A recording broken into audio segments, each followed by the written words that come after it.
श्रीमन्नारायण नारायण हरि हरि ओम। श्रीमन्नारायण नारायण हरि हरि ओम। श्रीमन्नारायण नारायण हरि हरि ओम। श्रीमन्नारायण नारायण हरि हरि ओम। मेरे मित्रों, जब शिशुपाल का भगवान ने वध कर दिया तो उसका मित्र था दंत्रबक, वो भी भगवान को मारने के लिए आया। बोला, नराधम, तूने बहुत तांडव कर लिया, तू मेरे गदा के प्रहार से नहीं बच सकता। तभी वो कह भी नहीं पाया, भगवान ने अपने चक्र को छोड़ दिया, उसके मस्तक को काट दिया और वो धरती पर गिर पड़ा।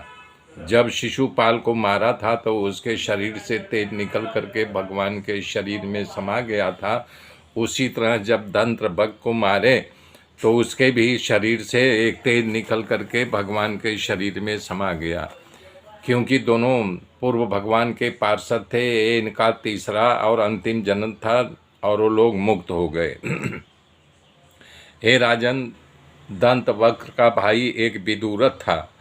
जब उसको अपने भाई के मौत का समाचार मिला तो शोक में व्याकुल हो गए और तलवार लेकर दौड़ते दौड़ते भगवान से युद्ध करने के लिए आया। प्रभु पर आक्रमण की तैयारी करने से पहले प्रभु को न कहने वाले वचनों को कहने लगा कि अब वो अति वेग से आया और भगवान जब अपशब्द करने लगा तो भगवान ने भी उसी समय सुदर्शन चक्र को छोड़ा और बोल भी नहीं पाया था कि वो धरती पर गिर गया। तो इस प्रकार से दंतव्रत, विदुरथ और साल को, इन तीनों को द्वारिका के सीमा पर भगवान ने मारा था। पूरा द्वारिका खुशी हो गई और फूलों की आकाश से वर्षा होने लगी। सारे लोग द्वारिकावासी खुश होकर नाचने लगे। भगवान श्री कृष्ण योगेश्वर हैं और खेल करते हैं। वो हारे या जीते उनसे कोई मतलब नहीं है, परंतु इन तीनों को लीला करके भगवान भक्तों को आनंद देने के लिए एक अद्भुत घटना का वर्णन करते हुए सुखदेव जी कह रहे हैं कि हे परीक्षित, इन दिनों महाभारत के युद्ध का बाजा बज चुका था कि युद्ध होना निश्चित था, टालने से नहीं टल रहा था और युद्ध अनिवार्य बन गया था। शांति प्रिय बलराम जी कंटाल गए थे इस वातावरण से। उन्होंने विचार किया कि उस भगवान ने सोचा, अगर इस युद्ध में बलराम रहेंगे तो युद्ध में खींचातानी होगी, कौरवों को मारने या इस तरह से युद्ध करने में थोड़ी तकलीफ पड़ेगी। इसलिए रुक्मणी को साथ लेकर के भगवान बलराम जी के पास आए और कहा कि भैया, हमको तीर्थ याटन करने की बड़ी तीव्र इच्छा है।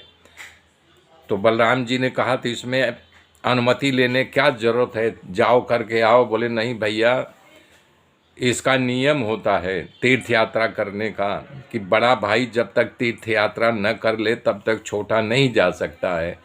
पहले आप जाओ, भाभी रेवती को लेकर के तीर्थ यात्रा करके आओ, फिर बाद में हम जाएंगे।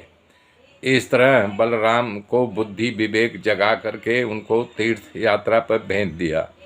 और वो चाहते थे भी बलराम कि हम कुछ दिन के लिए दूर चले जाएं, इस भयानक वातावरण में मैं न देखूंगा, न सुनूंगा, न किसी का पक्ष लूंगा और किसी का नहीं लूंगा। तो इस प्रकार से श्री कृष्ण ने यात्रा का सूचन किया। बलराम जी अपने मन की शांति के लिए यात्रा करने का निर्णय किया। सुखदेव जी कह रहे हैं कि स्वयं बलराम जी को लगा कि इस युद्ध में किसी का पक्ष लेना न पड़े, ये अच्छा है मैं यात्रा करने के लिए चला जाऊं। द्वारिका से सीधा निकल करके प्रभास क्षेत्र में आए, वहाँ स्नान करके ब्राह्मणों के पास से तर्पण किया। आज भी अपने पितरों के तर्पण वहाँ प्रभास क्षेत्र में जा कर के करने से तुरंत उनकी प्राप्ति उनको होती है। तब वहाँ से सिद्धपुर में आए, बिंदु सरोवर में स्नान किया, सरस्वती किनारे ब्राह्मणों को खूब दान दिया। इस तरह से यात्रा करते करते वो जो है